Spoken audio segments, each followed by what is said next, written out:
guys, titingnan natin si mama kung umalis na. Susunduin niya si baby sa school.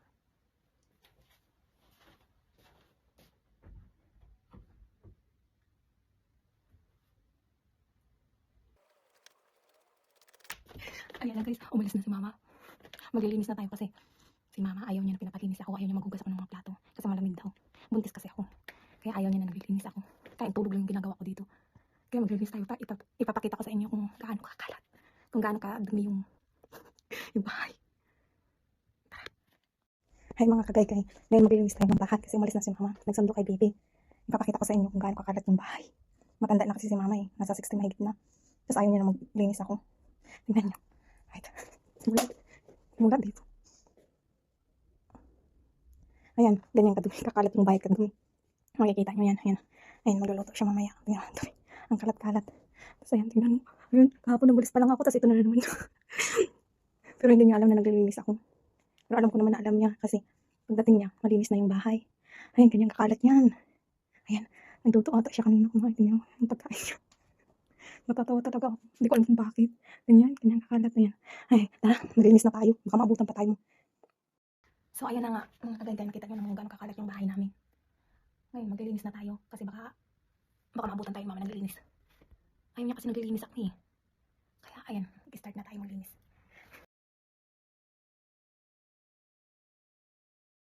Ayan, mahabang oras pa. Kaya tara, samahan niyo ako maglinis.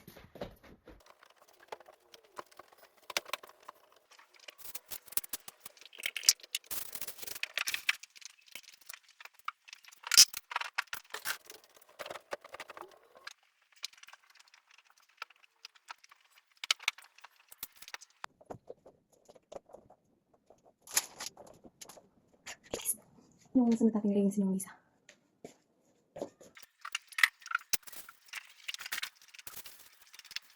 Ayan guys, walang pamunas. Ay, gagamitin natin tissue.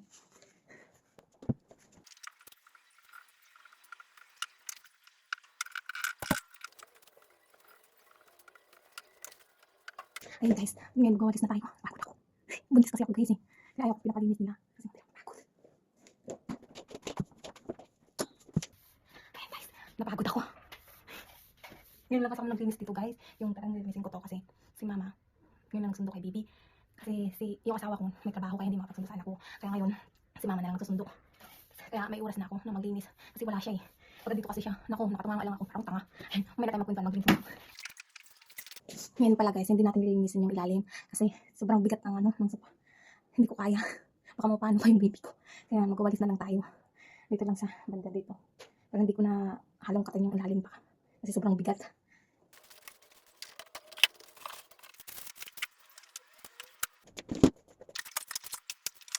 Pala guys, kahit itong misa guys, ang bigat-bigat. Kaya nung nakita ng asawa ko na binuhat ko yun, galit sa akin. Buntis daw kasi ako, ba't ako nagbubuhat ng mabibigat. Kaya yung gagawin ko, hindi ko na siya i-move. Kaya ayun, dudukutin na lang natin yung sa ilalim.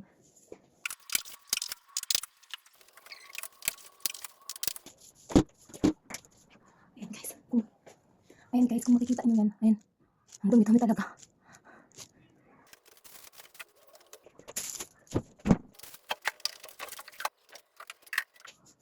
Ayan guys, ngayon naman, dito naman tayo sa kitchen maglilinis. Kasi sobrang dumi. Tapos nakabulit dito sa sala. Ayan, tapos na. Nakapagod. Pero okay lang. Yung kailangan ko kasi nga, lang 1 na yun dyan, kailangan ko mag-exercise. Kaya nakakapagod, kailangan talaga. Mix na tayo sa kitchen. Ayun mga kagayay, dito na tayo maglilinis sa kitchen kasi sobrang dumi din kasi.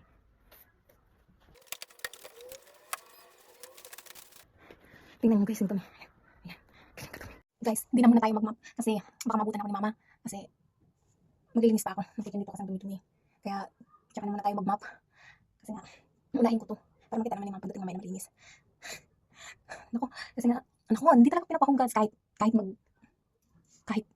maglinis niyan. Walis ayaw niya. Kinukuha niya yung walis sa akin. Nakikita niya nagwawalis ako. Kaya ayan na. Wala nang maraming saksakan. Mag-start na tayo. Tingnan mo dyan. Tingnan mo. Malaki na rin yung dyan ko guys. 7 months na yan. Guys, dito muna tayo magsisimula. Dito. Kasi yun guys, pakita ko sa inyo. Yan guys. Ayan. Kailangan kuskusin ko ang mga yan. At ito nga pala guys, nung umalis si mama at yung asawa ko. Ayan yung gilid-gilid niya. Tinuskus ko na yan kasi sobrang itim yan. Yung gilid-gilid na yan, sobrang itim. Tinuskus ko yan. Kaya ayan, nagputi-putis na naman, medyo maitim na naman. Kaya kailangan ko linisin ulit.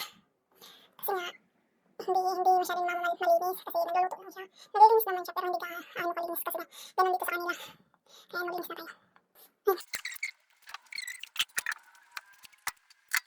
Ganito talaga ako guys maglinis. Tinatanggal ko muna yung mga yung mga nakalagay dito para malinisan ko ng maayos. At saka nga pala guys, walang gloves. Kaya okay lang, at least mahirap naman tayo, kaya huwag naman tinarap kita. Ang ko guys magmadali kasi magpo-4 na, 4:20 nandito na yun sila mama. Ayun na pala guys, kapakita ko sa inyo yung kinukuskus ko kasi sobrang ganda. Ayun guys, ayun.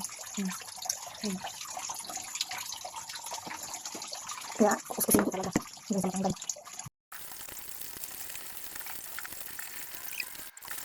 Kailangan pala magmadali kasi parating na yun sila. Kahit dito lang muna sa sakit ko nakakasta. Ayun nga guys, sobrang labig ng tubig kaya ayun yung pinapakita ng mga nakasawak niya kasi sobrang labig ng tubig sa tayo.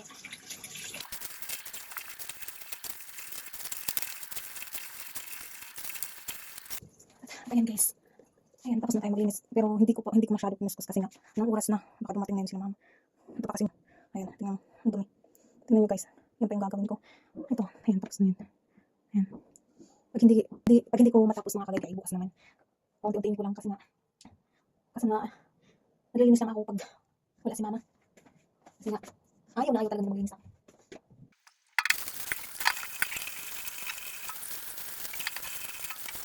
Ayun na nga guys, tumutulo na yung sipon ko sa sobrang lamig.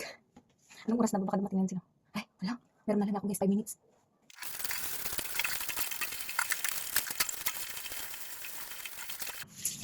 Ayun guys, bukas naman natin linisin yung iba kasi nga oras na. Parating na yun sila mama.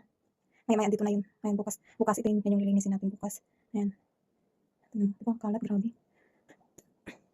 Guys, ito naman yung sa sala na nilinis ko. Ayan. Ayan mo, lalaban na yung ano na yun. Ito, lalaban na ito. Ayan. Kaya ayun guys, sa ulitin. Bukas naman ulit. Napagod ako yun ang ginawa ko. Paano hindi mapagod? Lagi lang nakahiga, cellphone, tulog, kain, yun ang ginagawa ko. Kasi nga, ayan, tumulog na yung sipon ko. Okay siya. Maya guys, ilang kuha tayo ng picture. Ayun nga pala guys. Ayun nga pala mga kagay-gay.